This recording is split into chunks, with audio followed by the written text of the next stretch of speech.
Hello everybody, this is Mr. Rob and welcome back to another episode of the Athletics franchise here on MLB The Show 24, where today our Athletics will continue through the month of June, starting off with 4 home games against the Minnesota Twins, who sit 34 and 33 on the season.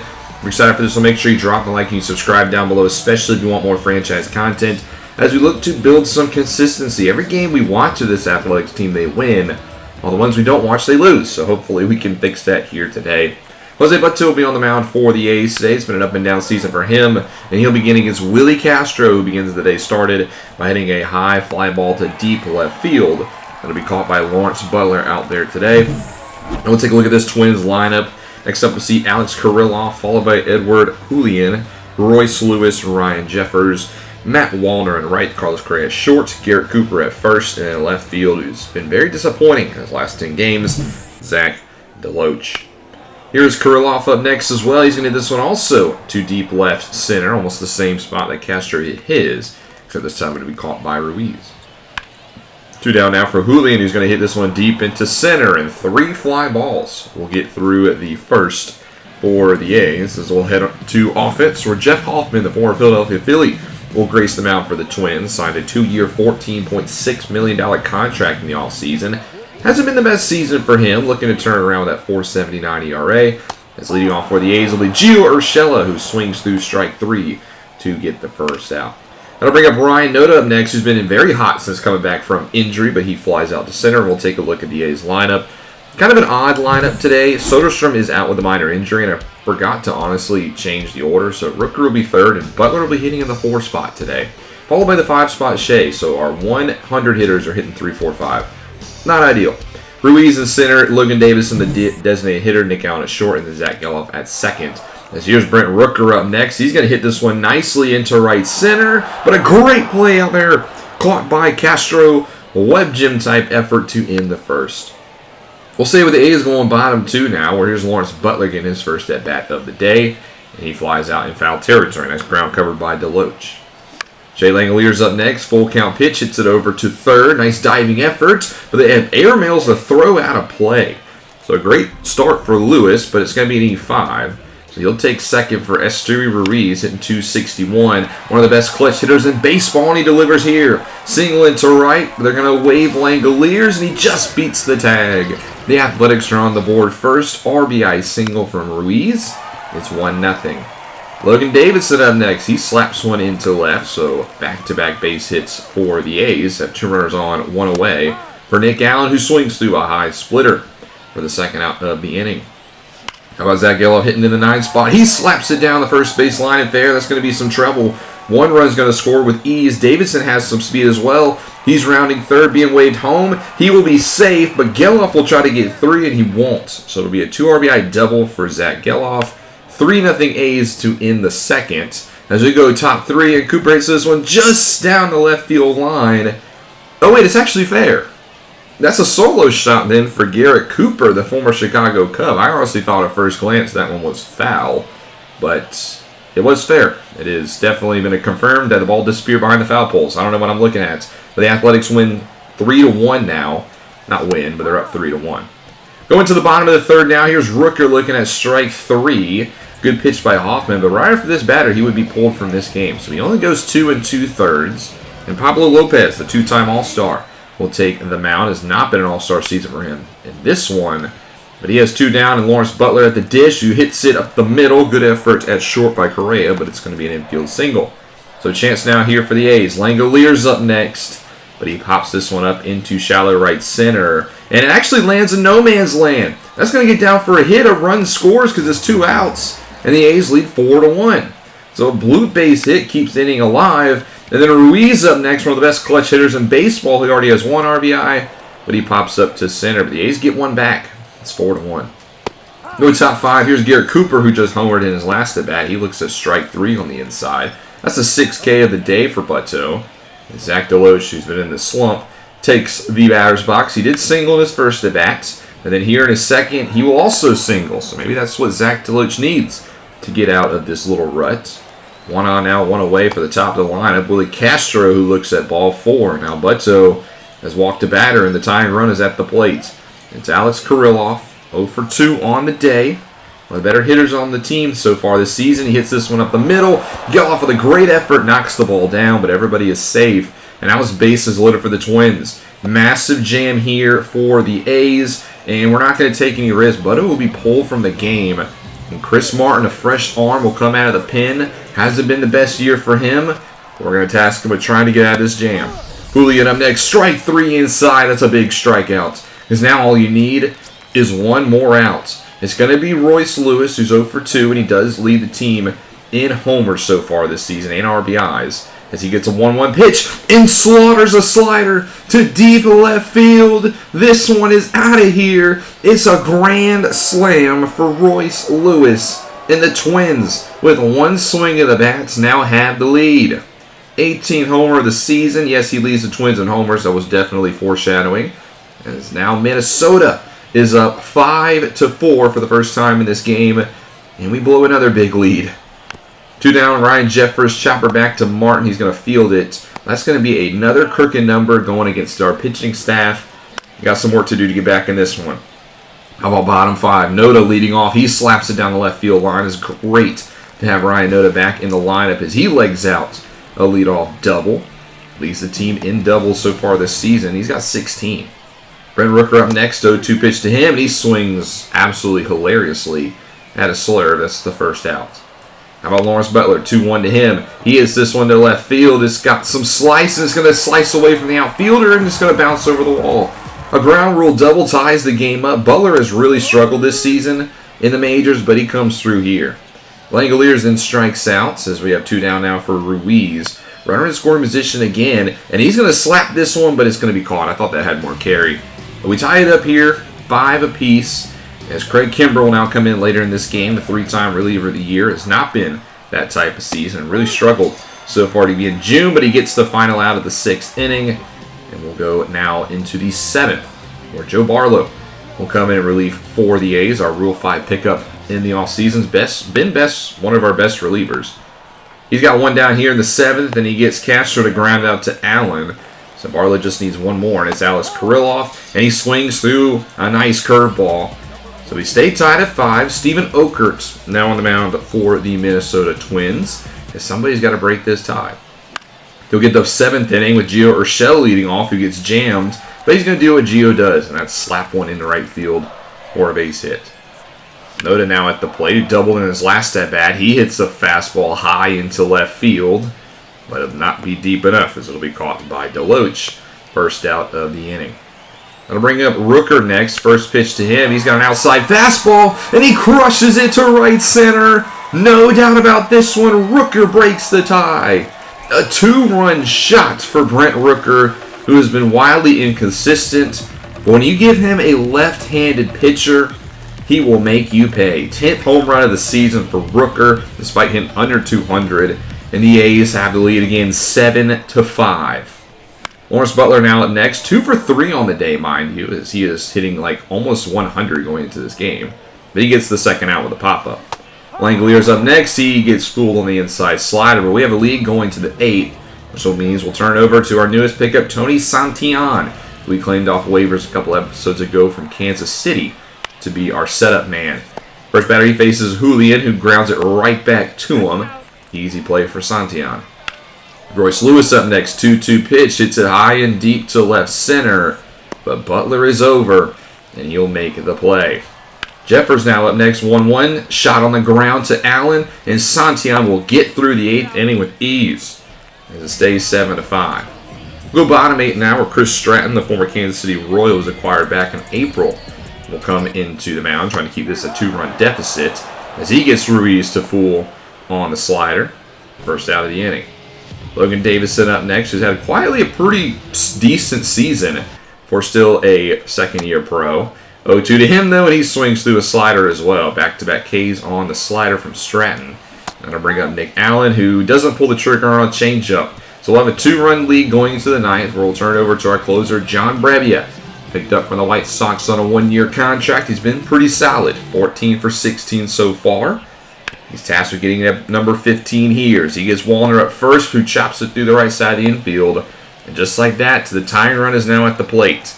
It'll be Carlos Correa, 1-0 pitch to him, but he chops it over to short. Allen to Geloff. to first, and that's a 6-4-3 double play. Just like that, the game will come down to Garrett Cooper, who did solo homer back in the third, and he's going to get his second here. Mashes the ball to left field, almost the same trajectory as his first, just way farther. Up on the awning up there in left field. 8th home run of the season for Cooper. That was a 443 mammoth shot. As the Twins will cut it within one now, 7-6, off of the blast from Garrett Cooper. So now the game is in the hands of Zach DeLoach. First pitch, he chops it over to second. Geloff has it, and he'll throw it to first, and that'll end this one. The A's win by a final score of 7-6 in a very back-and-forth affair. And we win game one of this 4-game set. Another solid win here for the Athletics. But remember, our problem hasn't been the wins in the games we've watched. We've won, I think, like at least the past 3 games that we've watched. It's been the games we don't watch. So can we carry this momentum into the latter half of the series? Rooker is your player of the game thanks to his 2-run shot in the 7th. And it was a good win overall for the Athletics if we take away that one grand slam in the 5th.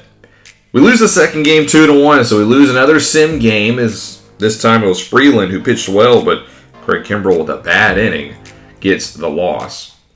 Game 3 we lose 2-1, so another loss to the sim game. It was the exact same score. Butler went deep. He had a good series. But now we go into game 4, and we lose that one 7-4. Why can't we win a sim game? Like, I'm winning the hard games, then we can't get it done in the engine. Just kind of unfortunate. There were some trades around the league as well as things started to heat up in the month of June. Mariners will acquire Matt Shaw, who's a pretty solid young player from the Chicago Cubs, who in return get a nice reliever in Matt Brash. I don't mind this trade for both teams for once. MLB is show with a pretty decent trade. Cubs also got a prospect by the name of Jonathan Clase, a center fielder who could be at the majors at some point. He's played a little bit with the Mariners, but probably needs to spend some time at AAA. The Brewers also got Jorge Mateo in a trade. That was nice for them as they anchor their middle infield. And that'll take us to the second half of the episode. We're at home against the Seattle Mariners, who are now 29-39 on the season, as we look to win a series at least. We're now 28-43. We've really dropped here in the month of June, thanks to our not so good luck in the sim engine, as we'll take the mound first here in Sacramento. You can see Tyler Soderstrom back in the lineup. He's healed from his minor injury, so he'll be back in left. And J.P. Sears will be on the mound for the A's, as he has had a very rocky season thus far.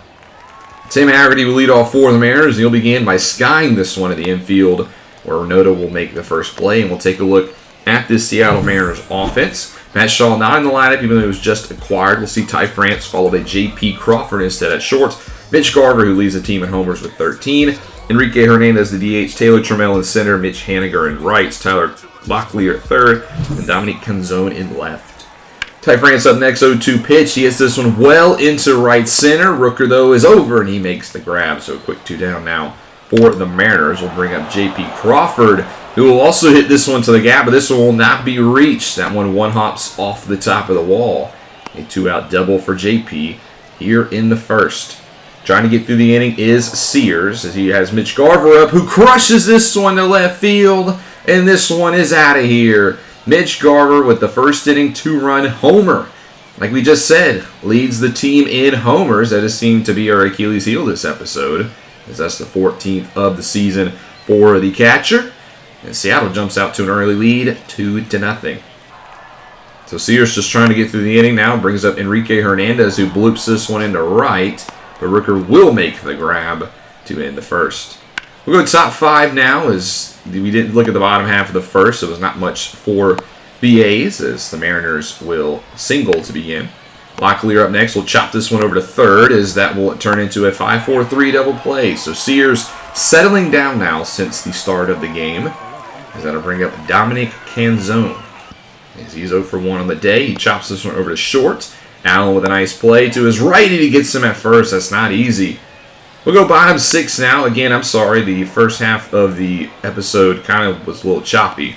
So we'll catch this one up in the 6th now for the A's, as they begin with a fly out to left. Ryan Noda up next. We'll chop this one over to third. And as you can see thus far, that's actually an error on the third baseman.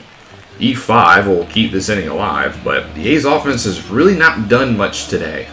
Brent Rooker will now step in. He had a 2-run homer a few days ago against the Twins. A nice opportunity here, and he's actually going to rope this one to center. It's pretty deep, but it will be caught out there by Trammell. No Julio in the lineup as well for Seattle today. They haven't needed him thus far. 2 down now for Tyler Soderstrom. He gets a 2-0 pitch, and he turns on one. Hits it high and deep to right field, and Soderstrom's going to do it again. A 2-run shot for Tyler Soderstrom again. Comes through in the clutch.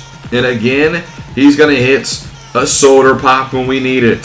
Shout out Toby Rohrer for the shout out of pointing that one again. But we're tied up at 2 apiece here in the 6th. He has been absolutely incredible this season. Langeliers then goes down on a questionable pitch on the outside, but we tie it up at 2 apiece. And we'll turn it over to Chris Martin in the next frame, who we saw give up the grand slam against Minnesota, trying to redeem himself here in the 7th. He leads off with Trammell, and Taylor Trammell will fly out to center. How about Mitch Haniger? He's 1 for 2 on the day. Well, he hits it over to third. Urshela will charge, and he'll make the play. Quick 2 down now for Chris Martin. Tyler Locklear up next. He's going to hit this one over to Allen. And Chris will come in the 7th, and he'll get a 1-2-3 inning to begin. The Mariners will go to their bullpen. They'll turn it over to Buck Farmer. Here making his 33rd appearance of the season. Been one of the reliable arms for Seattle, as he begins the bottom of the 7th after the stretch by striking out Ruiz. That'll bring up Davison up next 2-2. He slaps this one over to second, as that's going to be fielded easily. That's a quick 2 down now as the bullpen's starting to settle in. How about Nick Allen? Chopper over to second as well, and both relievers get 1-2-3 innings. We'll go now into the 8th, where Martin's still on the mound, has Dominic Canzone to lead off, and he will chop this one over to second. Easy play for Geloff. The bat's kind of gone cold for both teams, but Sam Haggerty up next will change that over the glove of the third baseman, Urshela. And we have a base runner here for the M's.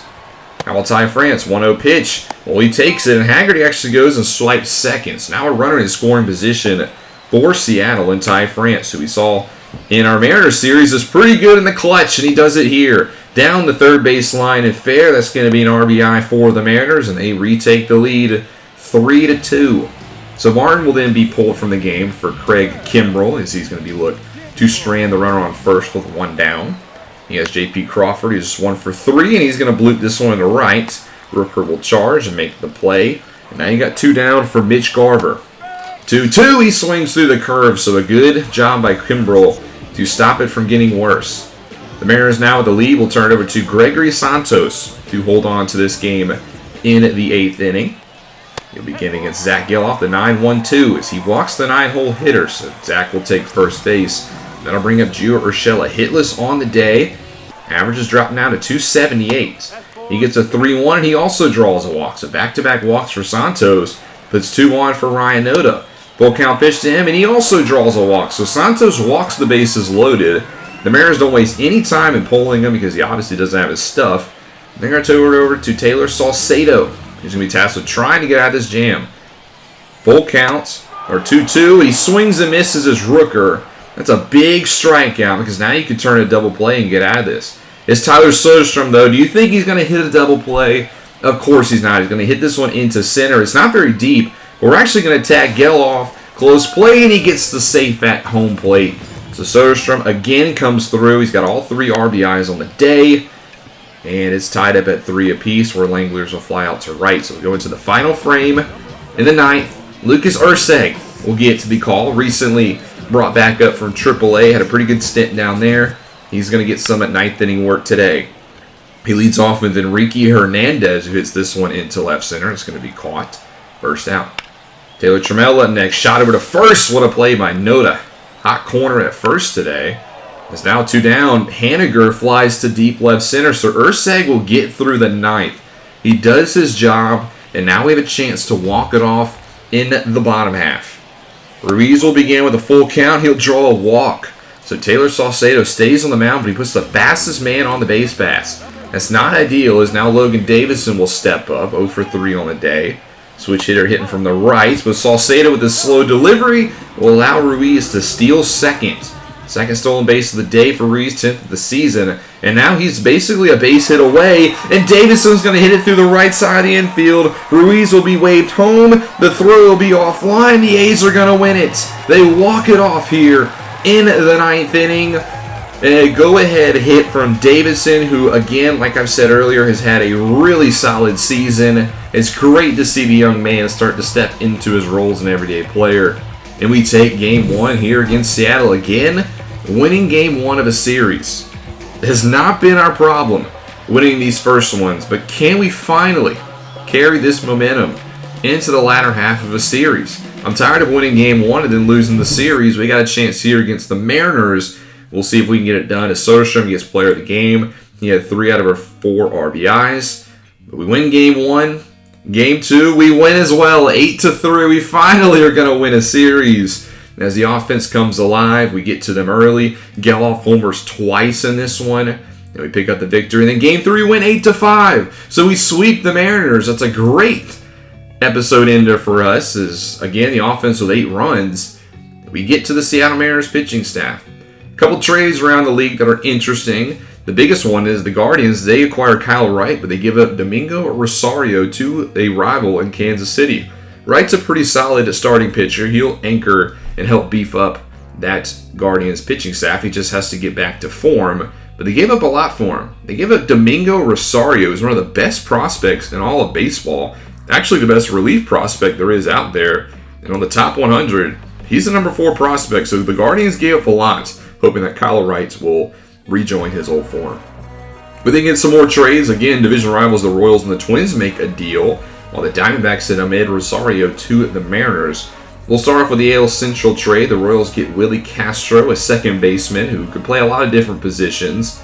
A quality utility man who's been pretty consistent the past couple seasons in Minnesota. While the Twins will get a power bat against righties in Vinny Pasquetto, who has been a little bit down for Kansas City this year, but he is a former All-Star. Ahmed Rosario will also join the Mariners. A couple years ago, the key man in that Lindor trade. He is now in Seattle. And we're going to make a roster move of our own.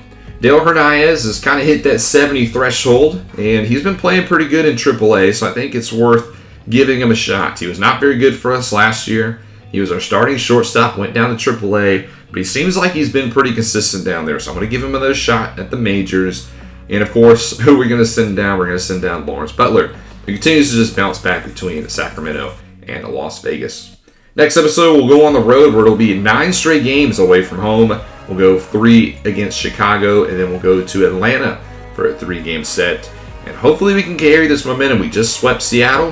Hopefully we can do it against another struggling team in Chicago, but that'll be the next episode. Thank you guys so much for watching. Hope you guys enjoyed. If you did, make sure you drop that like and you subscribe down below, especially if you want more franchise content. This is Mr. Rob, and I'll see you in the next one.